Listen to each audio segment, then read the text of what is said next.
JB music studio के गाने सुनने के लिए हमारे चैनल को सब्सक्राइब करें और बेल आइकन को दबाना ना भूलें।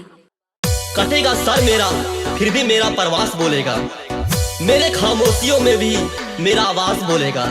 कहाँ तक तुम मिटाओगे मेरी हस्ती मेरी जुज्बा, मेरे ग्राम सभा का जर्रा जर्रा मुझे जाबाज बोलेगा।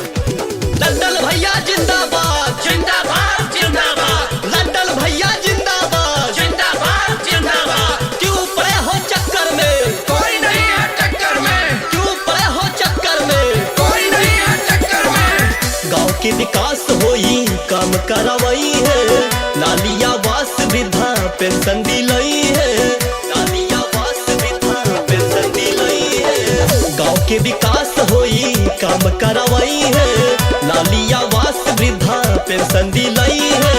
हरदम करिए सेवादारी हो सेवादारी हो, लंदन शर्मा के विजयी बनाना।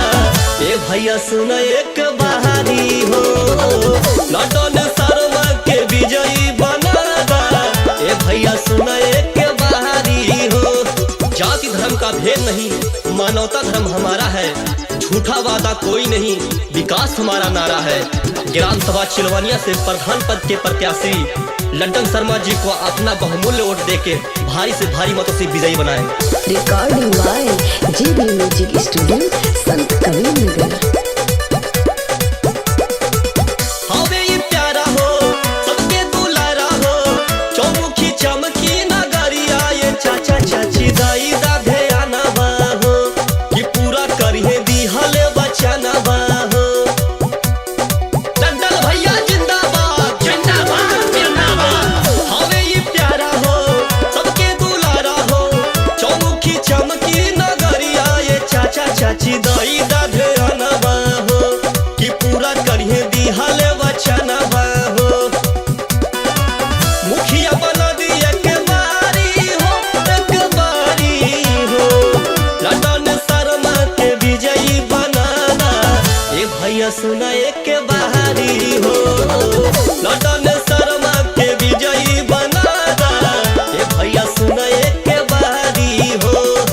फलक को जिद है जहाँ बिजलियाँ गिराने की, फलक को जिद है जहाँ बिजलियाँ गिराने की, हमें भी जिद है वहीं आसियाना। लंदन भैया जिंदाबाद जिंदाबाद जिंदाबाद, लंदन भैया जिंदाबाद जिंदाबाद जिंदाबाद। क्यों पड़े हो चक्कर में कोई नहीं है टक्कर में, क्यों पड़े हो चक्कर में, सबके हु जानेला नहीं के मानेला।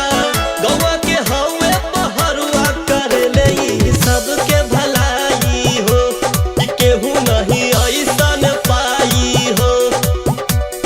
लंदन भैया जिंदाबाद जिंदाबाद जिंदाबाद, सबके हु जानेला नहीं के मानेला। गाँव के हवे पहरुआ करे ले सब करई भलाई हो, कि केहू नहीं ऐसन पाई हो।